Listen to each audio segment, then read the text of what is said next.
Guys, good morning. Today is Saturday. Namalengke kami ni Liam. And then dyan si Liam. Say Liam, hi! Hi! Tapos kaming mamalengke afternoon. After siya mag-breakfast, namalengke kami. And then, tapos na rin kaming gumawa ng kanyang mga assignment. Yan, meron pa kaming gagawin pero tomorrow na yung isa. Kasi we have done a lot already. Mga 5. Tapos ngayon, breakfast tayo. Meron akong bahaw. Bahaw. Tapos meron akong tirang lechon manok kagabi. Yeah, can you give me some the gravy, please? I want the gravy. I will eat. Help me, please. Later I will make pizza. Gawaan ko siya ng pizza later because he wanted to taste the homemade pizza. Yes, I'll do it later. Lunchtime. But for your merienda, we will we'll make homemade pizza. Sige na, please. Get the gravy for me, the Mang Tomas. Sige na, I will eat. Kain tayo, guys. Then na. Please na. Ayan.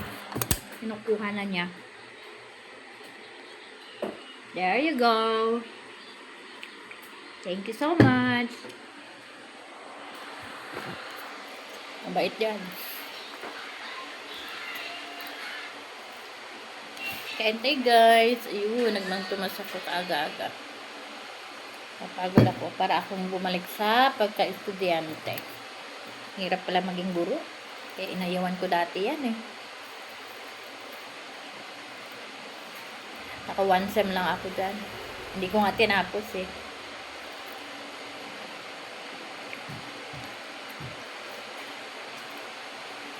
Ayan, kain tayo.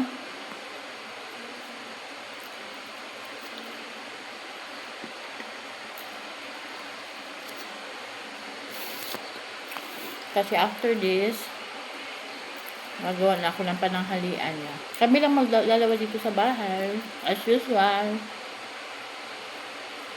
At mamaya pa yung work ko sa gabi. Ganito yung buhay namin dito. Parang out, tayo. Against the light. Lilipat ako.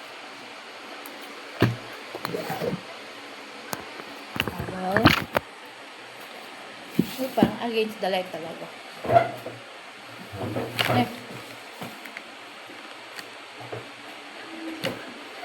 Ako. Kasi against the night.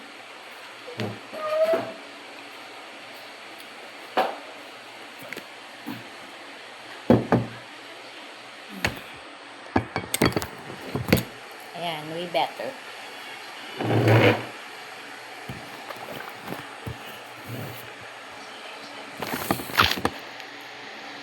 Antay mag-vlog kasi ang dami pa ating gawain.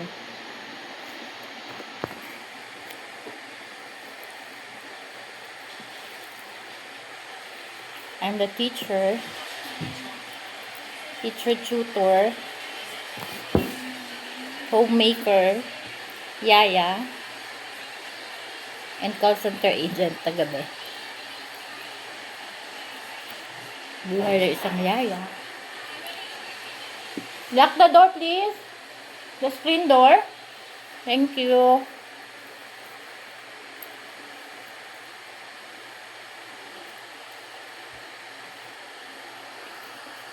Liam, lock the door. Hey, it's locked now. Oh, it's locked. Sorry. Thank you.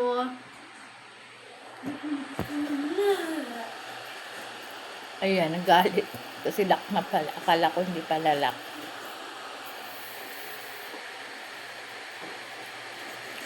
Want to eat?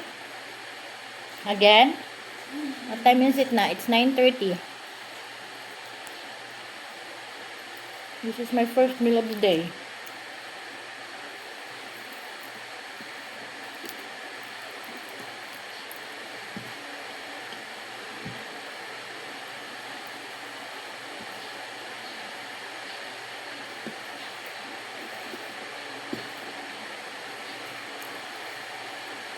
Hanggang umalis yung mga kasama namin dito sa bahay.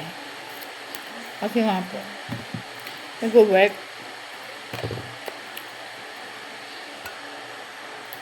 Kaya, medyo tahimik.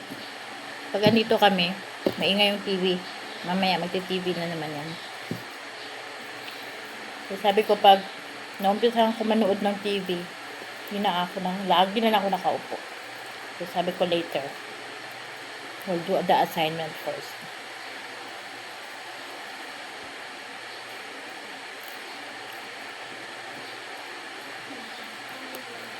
Kasi bukas, off ko, ang dami kong gagawin. Maybe pupunta kami sa kabilang bahay para linisin yun. At matingnan na rin kahit paano. Layo kasi nung guys. Siguro mga 15 minutes ride. Malapit lang naman pag naka motor kasi doon kami dumadaan sa may likod. Kain tayo, guys. Ito, konti na lang.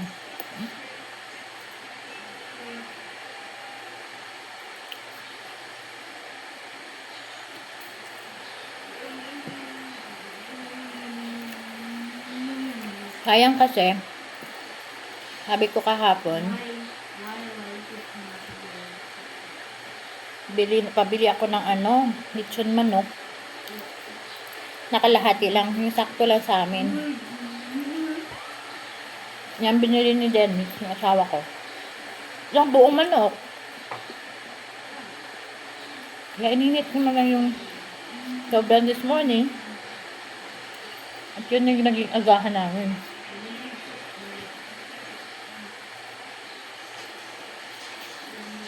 Yung aga ko. Kasi nauhaw nga ako, galing kami sa palengke. Bumili kami ng manok. At saka fries. Ikaso lang fries. Ayun, nuggets. At saka bigas. Naubusan kami ng bigas. Sabi ko, maaga bibili. Yung kaso, late na nagising. Kasi nga 12 a.m. ako, tatapos ng work. From 8 to 12. Yun yung trabaho. I'll show you later kung paano mag-set up. Pero bawal pakita. Yan yung daily work.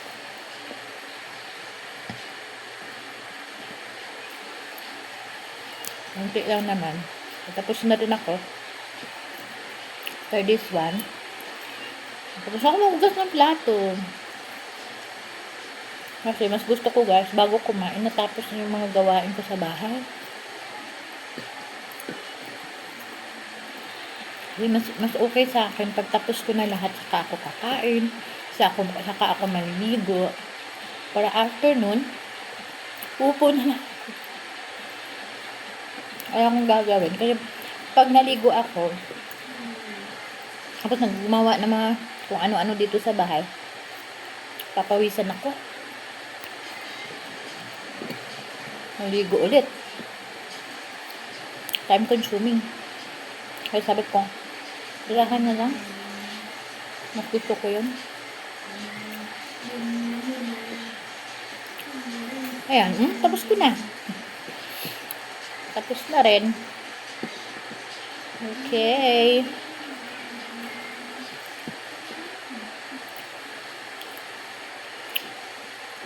Video-video na ako lang. Nakainin ko pa yung mga buto-buto. Ang tadra ninyo. Kinabuhi. Sa work from home.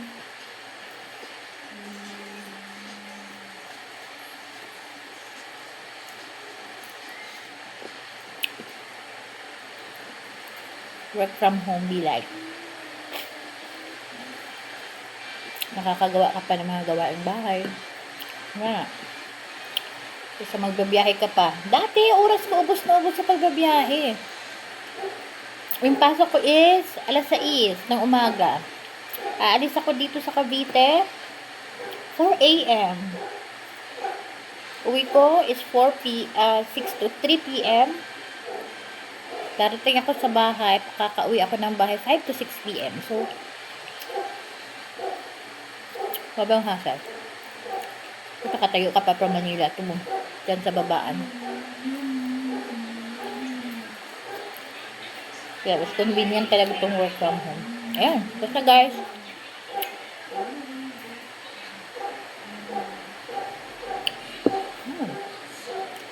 At lang gawain ko sa araw-araw. Kasi minsan di ako naglalaba.